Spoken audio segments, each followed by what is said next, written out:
Many have served in the army of our mighty kingdom, whether they volunteered out of a sense of patriotic duty, religious zeal, or were drafted into service.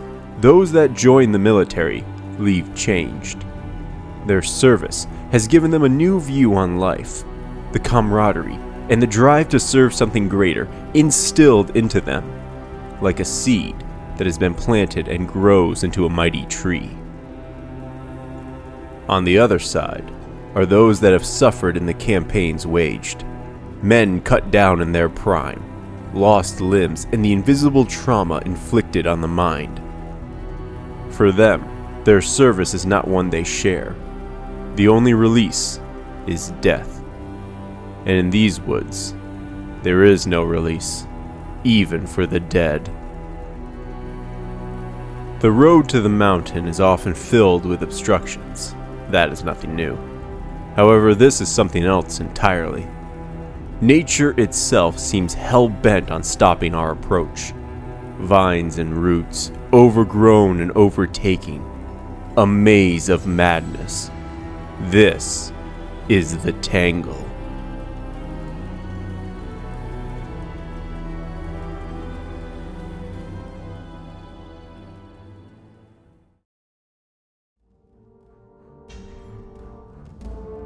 When the world first fell into chaos, our kingdom deployed our seasoned veterans to protect the road leading to the mountain and prevent the cult from descending from it. They deployed the very best our military had to offer, the latest weapons of war, from cannons to elite arbalists. They enlisted the church, who sent bishops blessed by the faith, and mighty knights, all led by an accomplished general from over 100 campaigns. They fortified the path to the mountain, building outposts along the routes and barricades out of the old stone structures. They readied for a crusade against the very abyss itself. But when the cult arrived, the battle once so anticipated never came to pass. The army did not sound the horns, nor shout orders, or even raise their shields. They just stood there, in stunned horror at what they saw, as the loathing took their will, and the roots and vines filled their armor.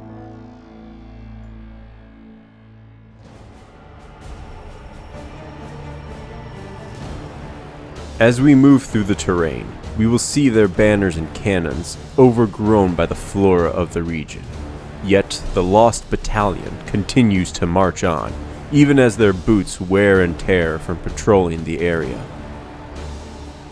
Foot soldiers are the standard infantry unit. Their skin and muscles have wasted away, but that doesn't mean they can't swing a sword.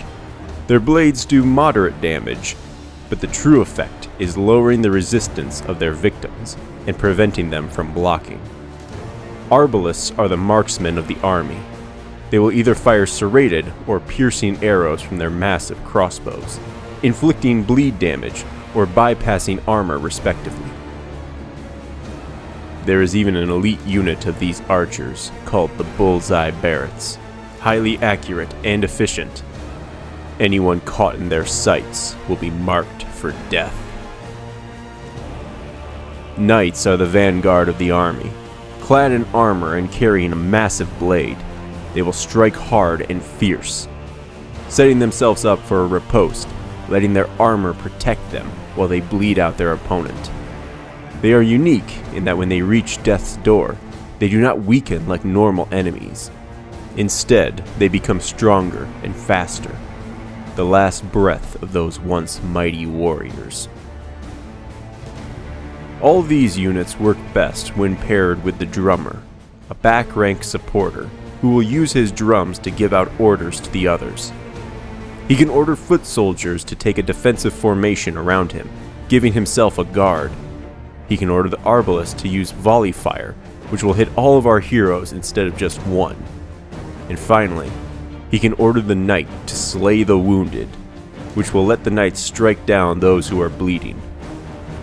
Drummers will order a focus fire on a specific target, and if the drummer is the last unit alive, he will perform death before dishonor, executing himself before giving his enemies the chance. Bishops were once faithful servants to the light. They were brought in to counter the darkness, but once their will was sapped from them, there was nothing more than empty vessels for whatever wicked force inhabited this area.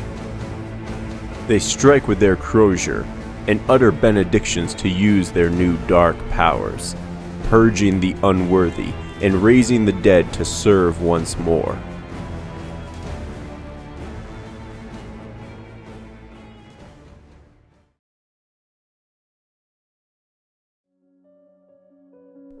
This army is still a force to be reckoned with, even in its cadavered state. And every army needs their leader, one who organizes, commands, and inspires. This battalion still has their general. Slumbering in his keep, a large tree limb impaled through his chest and trapped in an unending nightmare, the dreaming general awaits. The battle is less about fighting the general and more about managing the taproot that is behind him. The man himself is currently stuck in a nightmare, but the taproot works through him like a puppet on a string. At the start of the fight, the taproot will use creeping growth, summoning vines above everyone in the party. Each subsequent creeping growth will cause the vines to descend onto 2 party members until they are strangled. And all they can do is whisper in the darkness, stressing the other party members. The only way to have the growth recede is to attack the taproot, which will cause one of the vines to abate. However, this will cause the soil underneath the heroes to stir. Should the taproot be targeted 3 times, the general will attack with Waking Dead, causing stress and bleed damage to the heroes marked. As stated, the taproot is working through the general, but when not under its direct orders, he will stress the party with his unsettling whispers. Should all the heroes be entangled by the vines, the general will attack with his most devastating power, Nightmare, attacking the entire party, clearing all the vines, but the damage is a brutal price to pay. As with all things in life, a balance must be maintained. Striking the taproot to keep the vines at bay, and the general will use Waking Dead. Focus too much on the general, and the taproot will strangle the party. Knowing when to attack the taproot to minimize blowback, along with stacking bleed, blight, and especially fire damage, are the keys to this fight. It's worth noting that while they are entangled, our heroes will see and feel what the general is dreaming about. He dreams of his failures, real and imagined, trapped in a nightmare of a war without end, being surrounded by enemies and fog, following impossible orders, and leading his men to their deaths. A terrible way for a once great man to suffer. Put him out of his misery. Let his service end. Defeating the general will give us his trophy. Either we will acquire the general's dream, which immobilizes the party, preventing us from moving forwards or back, along with an impressive damage boost to clearing corpses, or we will acquire the Nightmare's End, which grants us a hefty discount for trinkets. There is something disturbing about this fight. We defeated the general, but the larger threat was from the taproot. What happened that infected these trees with this malicious intent? Well, I can only speculate. It's clear that whatever brought the ruin affects not only the hearts and minds of men, but also the world itself. Such power is primordial and forgotten for a reason. In the Tangle, we collect old war medals from fallen enemies, medals awarded from campaigns long forgotten. Maybe the bronze, silver, and gold used still has some value, but I like to believe that the real reason they are gathered is to remind ourselves that our kingdom has faced hardship before, and from those hard times, heroes rose. These medals being proof that there is still greatness out there for those willing to take up arms for their home. Not because they were asked, not because they were forced to, but because they must.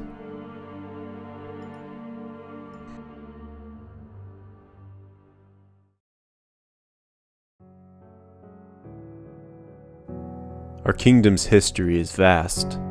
Outside of the cities, these forests hold many stories. The trees are as ancient as the bridges that lie in their shadows. Kingdoms rose and fell in these woods, and the only way we would ever know are from the structures left behind. I often found myself wandering these woods, seeing the beauty of the nature that surrounded us. I would take this road to clear my mind, to remind myself that the things we see as important in the moment are insignificant in the grand scheme, and that the world moves forward, whether we want to or not.